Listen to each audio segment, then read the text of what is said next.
I love everything about the direction they've gone with part 2 of this Path of the Ronin event.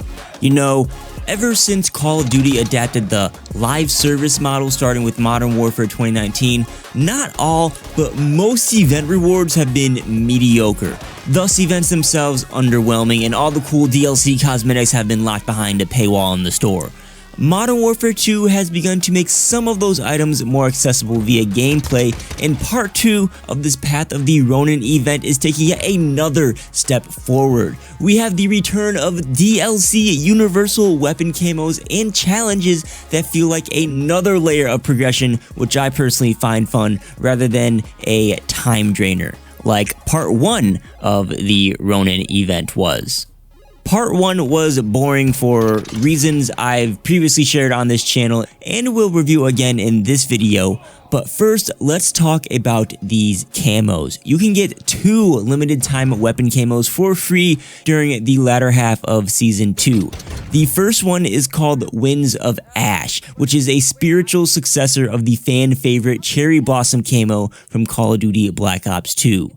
Believe it or not, the only other time this camo has reappeared was in Call of Duty Black Ops 4. Modern Warfare 2's version doesn't quite look as good as the Black Ops camos, but it's great to see it return as an obtainable camo instead of a blueprint. All you need to do is get a certain amount of headshots with each type A weapon to unlock the camo for that weapon class.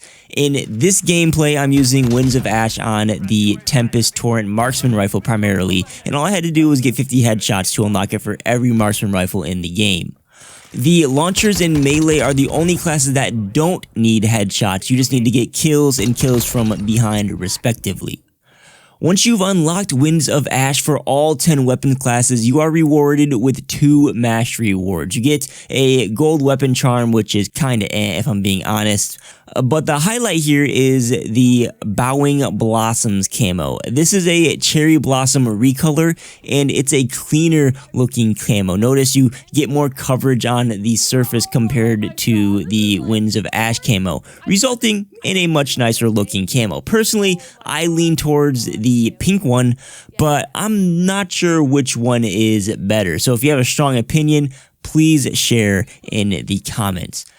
But Bowing Blossoms is also a universal camo, and pro tip, even though the challenge descriptions says Bowing Blossoms the mastery reward, you won't find this camo with the mastery camos.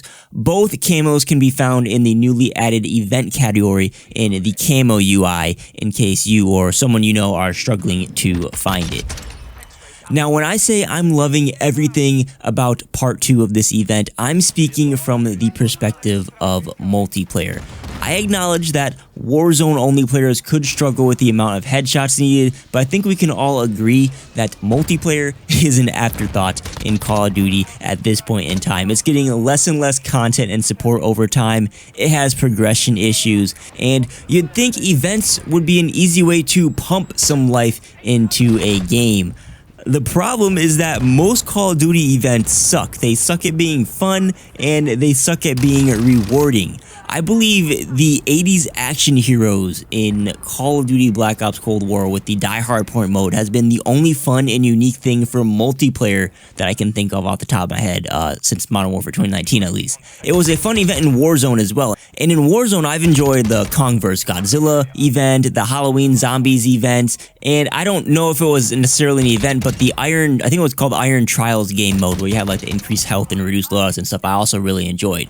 Every other event was mid at best. And even though the events I've name dropped were fun gameplay wise, they all suffered from the same problem as the mid events. That problem is that the rewards were mediocre. You'd get like an emblem or a calling card or an underwhelming blueprint at best. And most of the challenges for said rewards boiled down to play a certain way for a certain amount of time. They were passive challenges, they weren't engaging whatsoever, and I believe that that is not fun. And when that's the majority of your event, the event sucks. Sorry, not sorry. I mean, Path of Ronin Part 1 went this direction. It was not a fun event. I deleted my footage, but hopefully I can find a screenshot to show you the rewards and the challenges for them. I mean, besides the crossbow, I don't even remember what any of the rewards were because they were forgettable. I can't tell you what any of the challenges were other than the Battle Rage one. They were all passive and required you to play for a certain amount of time or just use a certain item. The only attractive part about completing Part 1 was unlocking the crossbow at the very end, which you could also just do an unlock challenge for after the fact. There were all these limited time rewards, but none of them had me wanting to grind for them, if you catch my drift. And that entire experience just isn't fun when events tend to be one of the few ways you can earn items for free in modern Call of Duty games. It sucks even more when all the cool stuff is locked behind $10 to $20 bundles in the store that give you a handful of items for specific weapons only. Gone are the days of being able to buy a bacon camo for $1 that you can apply to all your weapons, or being able to earn an in-game currency like in Black Ops 3 through World War II, where you can get some of the premium items, if not all of them, if you grind enough. At least I thought those days were gone until this Path of Ronin Part 2. These universal camo rewards are a step in the right direction. I don't know if it's just me, but I would much rather see camos like this than event rewards we've been getting prior.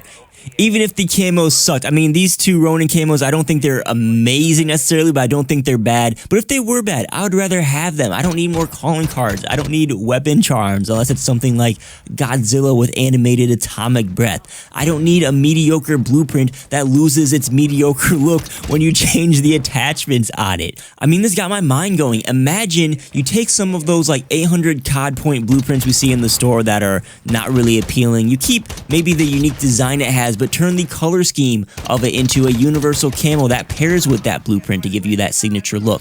But you could also use that camo on other weapons too. Then Activision, being a business that wants to increase its profits, can charge 2,400 points for an 800 point bundle. I don't know if that example was necessary, but I say that because this is one of the few, if not first times, since Call of Duty has shifted away from the a la carte DLC model, which they did in like Black Ops 3, I think, where I feel like they're making consumer-friendly decisions with their post-launch rewards, and I want to see that continue. The last thing I'll say, which I sort of hinted at, is that I'd love to see more challenges along these lines instead of simply play 15 matches. Going for headshots is active, it's engaging, it feels challenging and rewarding, and I'm pretty good at them. I flew through these challenges pretty quickly. I understand other people may struggle. Maybe they could reduce the amounts or switch it up a bit for next time around. But I found it fun to revisit weapon classes I rarely use after the Orion camo grind. And I also like the fact that I used my brain and had a knife on as a secondary weapon towards the beginning, and I was consciously making decisions to close the gap and melee a player who had their back towards me rather than simply shooting them. It's the little things like that. I'm all for engaging challenges rather than the autopilot ones like we've been seeing over the last few years.